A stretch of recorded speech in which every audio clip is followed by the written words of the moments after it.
नमो भगवते वासुदेवाय भक्तों। आप सभी को अनंत चतुर्दशी की हार्दिक शुभकामनाएं। अनंत चतुर्दशी का व्रत भगवान विष्णु को समर्पित है। इस व्रत की महिमा बहुत महत्वपूर्ण है, क्योंकि इस व्रत को करने से मनुष्य के जीवन के सभी कष्ट दूर होते हैं और भक्तों को सुख और समृद्धि की प्राप्ति होती है। इस व्रत कथा में भगवान विष्णु के अनंत स्वरूप का पूजन और उनकी महत्ता का वर्णन किया गया है। अनंत चतुर्दशी के दिन प्रातःकाल स्नान कर स्वच्छ वस्त्र धारण करने चाहिए। पूजन के पहले सफाई कर एक चौकी पर कलश की स्थापना की जाती है और उस पर भगवान विष्णु की मूर्ति स्थापित की जाती है। इसके बाद भगवान विष्णु के अनंत स्वरूप का ध्यान करके एक रेशमी धागे में 14 गांठें बांधी जाती हैं, जिसे अनंत सूत्र कहते हैं। इसी अनंत सूत्र को भगवान के सामने रखकर उनकी विधिवत पूजा की जाती है। पूजा के अंत में इस अनंत सूत्र को धारण किया जाता है।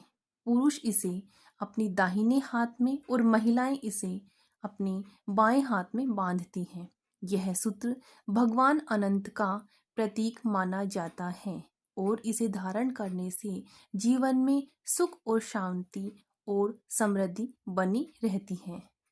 अनंत चतुर्दशी व्रत कथा इस प्रकार है। प्राचीन काल में सुमंत नाम का एक बड़ा ही विद्वान और धार्मिक ब्राह्मण था। उनकी पत्नी का नाम दीक्षा था। सुमंत और दीक्षा की एक बहुत सुंदर और गुणी कन्या थी, जिसका नाम सुशीला था।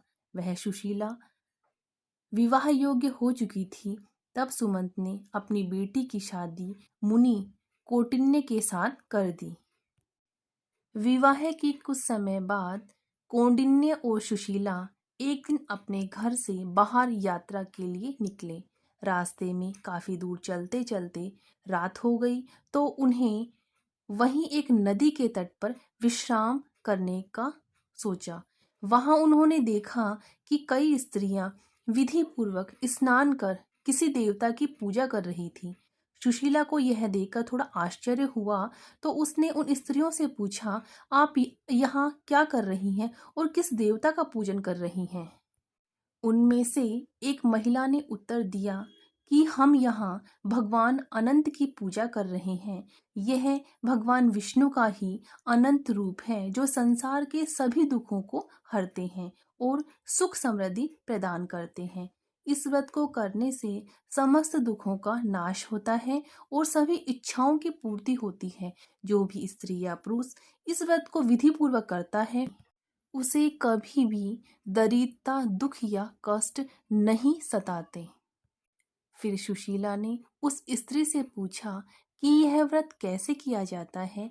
इस व्रत को करने की संपूर्ण विधि मुझे बताने की कृपा करें।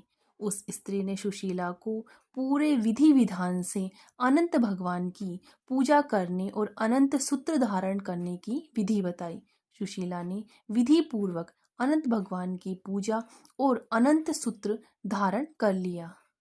जब सुशीला ने यह व्रत किया, तो उसने अपने पति कौंडिन्य से भी भगवान अनंत की पूजा व्रत एवं अनंत सूत्र धारण करने का आग्रह किया। लेकिन मुनि कौंडिन्य ने इस व्रत पूजा को अंधविश्वास मानकर ठुकरा दिया। कौंडिन्य ने कहा, यह सब व्यर्थ की बातें हैं। एक सूत्र धारण करने से कोई समस्या का समाधान नहीं हो सकता। हमें अपने कर्मों पर ध्यान देना चाहिए, न कि इस धार्मिक विधियों में उलझना चाहिए। इस प्रकार कौंडिन्य ने अनंत भगवान और व्रत का अनादर कर दिया। कुछ समय के बाद कौंडिन्य को इसका भयंकर परिणाम भुगतना पड़ा। उसके जीवन में अचानक से आर्थिक संकट आ गया और उसके पास जो भी घर संपत्ति थी, वह सभी धीरे धीरे नष्ट हो गई। अब कौंडिन्य और सुशीला गरीबी में जीवन बिताने लगे। बाद में कौंडिन्य को अपने घमंड और भगवान अनंत के प्रति किए गए अपमान का एहसास हुआ। अपनी गरीबी और कठिनाई से परेशान होकर मुनि कौंडिन्य ने यह निश्चय किया कि उन्हें अपनी गलती सुधारनी होगी। इसीलिए उन्होंने दृढ़ संकल्प किया कि वे भगवान अनंत की शरण में जाएंगे और उनसे क्षमा याचना करेंगे। कौंडिन्य ने वन में जाकर भगवान अनंत की घोर तपस्या शुरू की। वे भगवान अनंत की आराधना करने लगे और उन्हें अपनी भूल के लिए क्षमा मांगने लगे और उनसे अपनी भूल की क्षमा मांगने लगे। कई वर्षों तक कठोर तपस्या के बाद भगवान अनंत ने कौंडिन्य की भक्ति और पश्चाताप से प्रसन्न होकर उन्हें दर्शन दिए। भगवान अनंत ने प्रकट होकर कहा, हे कौंडिन्य, तुमने अनंत सूत्र का निरादर किया था, इसीलिए तुम्हें इस कष्ट का सामना करना पड़ा। अब तुम सच्चे हृदय और पूरी भक्ति भावना से मेरा व्रत करो और अनंत सूत्र धारण करो। तुम्हारे सभी कष्ट दूर हो जाएंगे और तुम्हें धन, सुख और समृद्धि की प्राप्ति होगी।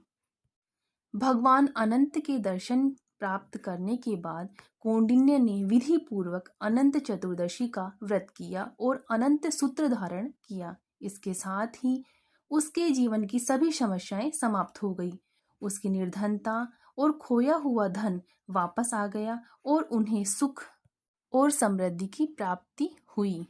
भगवान अनंत के दर्शन प्राप्त करने के बाद कौंडिन्य और सुशीला दोनों ने मिलकर भगवान अनंत का गुणगान किया और उन्होंने यह प्रण लिया कि वे प्रतिवर्ष भगवान अनंत चतुर्दशी का व्रत विधि पूर्वक करेंगे। इस प्रकार भगवान विष्णु के अनंत स्वरूप की कृपा से उनका जीवन सुखमय हो गया। बोलो अनंत भगवान की जय।